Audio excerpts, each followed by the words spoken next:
Blood on the cabin floor. A family of 5, slaughtered in their sleep. And a mystery that would grip the Ozark Mountains for over 150 years. In 1866, just 1 year after the Civil War ended, something evil came to the isolated hills of Missouri. What happened in that remote cabin has never been fully explained, and the truth might be more terrifying than anyone imagined. This is the story of the murders that haunted the Ozarks. Picture the Ozark Mountains in 1866. This wasn't the tourist destination you know today with its lakes and resorts. This was a wild, untamed frontier where civilization was just a rumor. Dense forests stretched for miles, broken only by rocky outcroppings and hidden valleys. The hills held secrets, and some of those secrets were deadly. The Civil War had just ended the year before, but in the Ozarks, the violence hadn't stopped. Bushwhackers, deserters, and outlaws still roamed the mountains. These were men who had tasted blood during the war and couldn't go back to normal life. They survived by robbing isolated homesteads, and they killed anyone who got in their way. Into this dangerous world, the Bender family had carved out a small piece of hope. William Bender wasn't his real name. Like many settlers in the Ozarks, he'd left his past behind when he came west. He was in his mid-40s, a strong man hardened by years of frontier living. His wife Sarah was 38, a woman who neighbors said had kind eyes but a haunted look, as if she'd seen too much suffering. They had 3 children. 16-year-old James was nearly a man, strong enough to work the fields alongside his father. Mary, 14, helped her mother with the endless chores that kept a frontier family alive. And then there was little Thomas, only 8 years old, still young enough to play in the woods and dream of adventures. The Benders lived in a one-room log cabin about 5 miles from the nearest neighbor. It was typical for the time and place, rough-hewn logs chinked with mud, a stone fireplace, a dirt floor covered with straw. They had a small plot where they grew corn and vegetables, a few pigs, some chickens.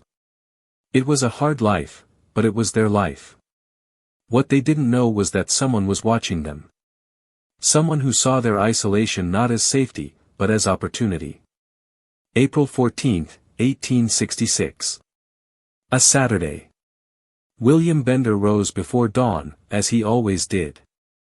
Spring planting was underway, and there was work to be done.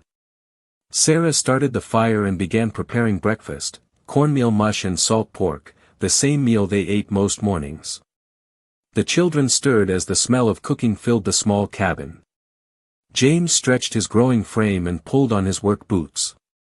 Mary helped her mother, moving with the practiced efficiency of a frontier girl who'd been doing chores since she could walk.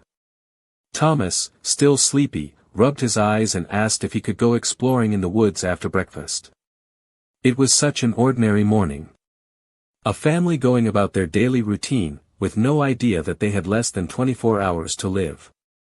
A neighbor, John Davis, would later testify that he saw William Bender working in his field around mid-morning. Davis waved, and Bender waved back. Everything seemed normal. The family appeared to be going about their Saturday chores, preparing for Sunday, the one day of rest they allowed themselves each week, but something changed that afternoon. We don't know exactly what, because there were no witnesses to what happened next. What we do know is that sometime between Saturday afternoon and Sunday morning, someone came to the Bender cabin. And that someone brought death with them. Sunday morning, April 15, 1866. John Davis was heading to the small church gathering that served the scattered families of the area. The Benders usually came to these Sunday meetings, not every week, but often enough. When they didn't show up, Davis thought it was odd but not alarming. Frontier families sometimes got snowed in or dealt with sick livestock. By Monday, Davis was more concerned. The Benders had never missed 2 days in a row without word. He convinced another neighbor, Samuel Porter, to ride out to the Bender place with him to check on the family. They arrived around noon. The first thing Davis noticed was the silence. No pigs squealing. No chickens clucking. No sounds of life at all. The cabin door was slightly ajar, swinging gently in the spring breeze. Davis called out. No answer. He called again, louder. Still nothing. A sense of dread settling over him, he pushed the door open wider. The scene inside would haunt him for the rest of his life. Blood. Everywhere. On the walls, on the floor, soaked into the straw bedding. The family had been attacked while they slept. William Bender lay near the fireplace, his skull crushed. Sarah was on the bed, her throat cut so deeply she was nearly decapitated. The children, dear God, the children. James had tried to fight. His body was near the door, defensive wounds on his arms, but he'd been overpowered and hacked to death with what appeared to be an axe. Mary was on the bed next to her mother, her small body bearing multiple wounds. And Thomas, little 8-year-old Thomas, was found in the corner where he tried to hide, killed with a single brutal blow to the head. Samuel Porter later said he vomited outside the cabin and couldn't go back in. Davis, shaking, forced himself to check for any signs of life. There were none. The family had been dead for at least a day, maybe longer. Word spread through the Ozark Hills like wildfire. 5 people murdered. A whole family wiped out. Within hours, neighbors and curiosity seekers descended on the Bender cabin. The local constable, a man named Ephraim Taylor, arrived from the county seat, a 2-day ride away. What Taylor found was a crime scene that had already been contaminated by dozens of people trampling through. But even with the evidence disturbed, certain facts were clear. The killer or killers had come after the family was asleep. The attack had been sudden and brutal. William, the strongest member of the family, had been killed first, his skull crushed while he slept, giving him no chance to defend his family. Then the killer had methodically murdered Sarah and the children. But here's where the case gets strange. Despite the horrific violence, very little had been stolen. A small amount of money, maybe $10, was missing. Some food was gone. But the family's few valuables, including Sarah's mother's silver locket and a decent rifle, were still in the cabin. This wasn't robbery. Or if it was, robbery wasn't the main motive. This was something else. Something darker. Taylor interviewed everyone in the area. Had anyone seen strangers? Had the Benders mentioned being afraid of someone? Had there been any threats? The answers were frustratingly vague. Yes, there were always strangers passing through the Ozarks, drifters, ex-soldiers, men running from something. No, the Benders hadn't mentioned any specific threats. They kept to themselves, were friendly enough with neighbors, but didn't share their private business. One detail did emerge that seemed significant. About a week before the murders, a man had been seen in the area asking questions about which families lived alone in isolated cabins. He was described as tall, with a dark beard and cold eyes. He'd stopped at a general store 12 miles away and bought supplies, including a new axe. Taylor sent out descriptions and organized search parties, but the mysterious stranger had vanished into the vast wilderness of the Ozarks. Without photographs, without telegraph lines reaching most of the region, without any kind of organized law enforcement network, tracking a killer through hundreds of square miles of mountain forest was nearly impossible. In the weeks and months following the murders, theories proliferated like weeds. Everyone in the Ozarks had an opinion about what really happened to the Bender family. The most popular theory involved bushwhackers, Confederate guerrillas who had never really stopped fighting after the war ended. The Benders had come from Kansas, which had been staunchly Union during the war. Some speculated that a band of bushwhackers had targeted them for revenge, killing them as an example to other Yankees trying to settle in Missouri. But this theory had problems. Bushwhackers typically burned homesteads and wanted their violence to be seen as a political statement. The Bender cabin hadn't been burned. And the killings seemed personal, intimate even, not the work of a raiding party. A second theory suggested a robbery gone wrong. Perhaps the killer believed the Benders had more money than they actually did. When he found so little, he murdered the witnesses and fled. This made some sense, except for the level of violence involved. Why kill sleeping children if your goal was just money? A darker theory whispered through the community involved someone the Benders knew.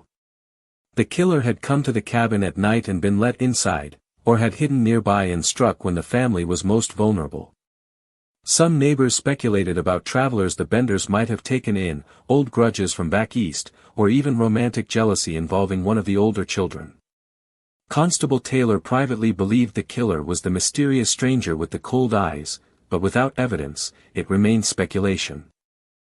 The man had never been identified or found. He'd come out of the wilderness, committed an atrocity, and vanished back into it. But there was one theory that nobody wanted to talk about publicly, though it was whispered in corners and speculated about in letters. What if the killer hadn't left the area at all? What if he was still living in the Ozarks, watching, waiting, perhaps planning his next attack? The Bender family was buried together in a small cemetery overlooking the valley where they tried to make their home. More than 100 people attended the funeral, neighbors, townspeople, and many who'd never met the family but felt compelled to pay respects to victims of such senseless violence. A simple wooden marker was placed over the grave, "The Bender Family, Gone but Not Forgotten, April 1866. That marker stood for nearly 40 years before weather and time wore it away to nothing. The cabin where the murders occurred became a dark landmark. For a few months, people came to see it, drawn by morbid curiosity. But as summer turned to fall and no killer was caught, the visitors stopped coming. The cabin stood empty, a monument to violence and loss.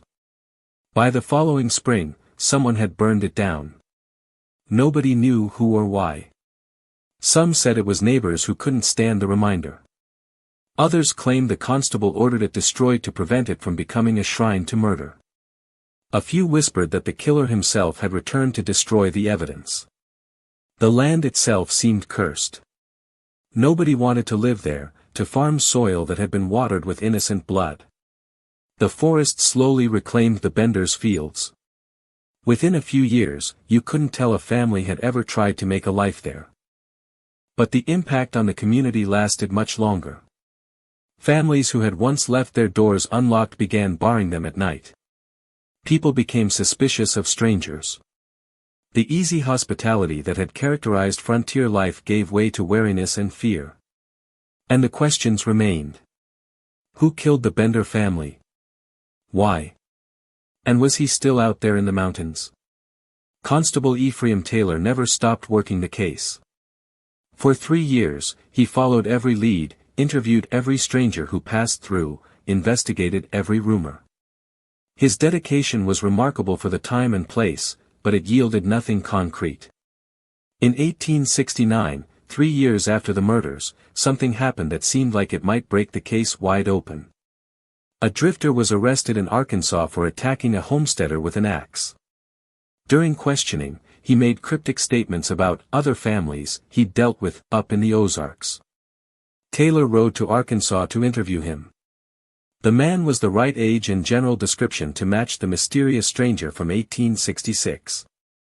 But he refused to confess to the Bender murder specifically, and without physical evidence linking him to the crime, there was no way to prosecute him. He was eventually hanged in Arkansas for the murder he'd committed there, taking whatever secrets he had to his grave. Was he the Bender family killer? Possibly. Probably, even. But we'll never know for certain. Over the decades that followed, other possible suspects emerged. A man matching the description died in a gunfight in Indian Territory in 1871. Another was found frozen to death in the mountains in 1875, a bloody axe in his abandoned campsite. Each time, people wondered if the Bender family killer had finally met justice. The last official investigation happened in 1920, more than 50 years after the murders.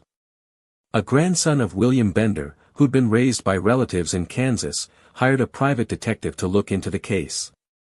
The detective spent 6 months reviewing records and interviewing elderly Ozark residents who remembered the murders. His conclusion? The killer was likely a Civil War veteran suffering from what we'd now call post-traumatic stress disorder, who'd snapped and killed the family in a rage, then either died in the wilderness or moved far away and lived out his life unknown. It was a theory, but like all the others, it couldn't be proven. The murders of the Bender family remain unsolved today, 158 years later. The case files, such as they were, have long since been lost or destroyed. The graves have no markers. The site of the cabin is forgotten, reclaimed by forest, impossible to locate with certainty. But the story endures. In the Ozarks, elderly residents still tell the tale to younger generations. Local historians have written about it. And people still ask the same questions that haunted Constable Taylor in 1866. Why does this case fascinate us? Partly because it's unsolved, our minds crave closure, and this case offers none. Partly because it's so brutal, an entire family, including young children, murdered in their sleep. And partly because it reminds us of a darker time in American history, when justice was uncertain and violence could come out of nowhere. But I think there's something deeper. The Bender family represents countless other frontier families who lived and died in obscurity, whose stories were never recorded, whose graves were never marked. They came west hoping for a better life, and they met tragedy instead. William Bender never got to see his sons grow into men. Sarah never got to see her daughter marry. James, Mary, and Thomas never got to experience the lives they should have had. They were robbed of their futures by someone whose name we'll probably never know. Today, if you hike in the Ozark Mountains of Missouri, you might pass within yards of where the Bender cabin once stood without knowing it. The forest keeps its secrets. The mountains remember, even if we've forgotten. Somewhere in those hills, possibly in an unmarked grave, possibly scattered by time and animals, lie the remains of a killer. Did he ever feel remorse? Did he die knowing he'd destroyed an innocent family? Or did he justify it somehow in his twisted mind, convinced that what he did was necessary or even right? We'll never know. And that's what makes this case so haunting. The murders that gripped the Ozark Mountains in 1866 remain unsolved not because investigators didn't try, but because the wilderness was too vast, the technology too primitive, and the killer too careful or too lucky. In the end, he got away with it. 5 people died violently, and no one was ever punished. It's a reminder that justice isn't guaranteed. That some questions have no answers. That some mysteries remain mysteries forever. Rest in peace, William, Sarah, James, Mary, and Thomas Bender.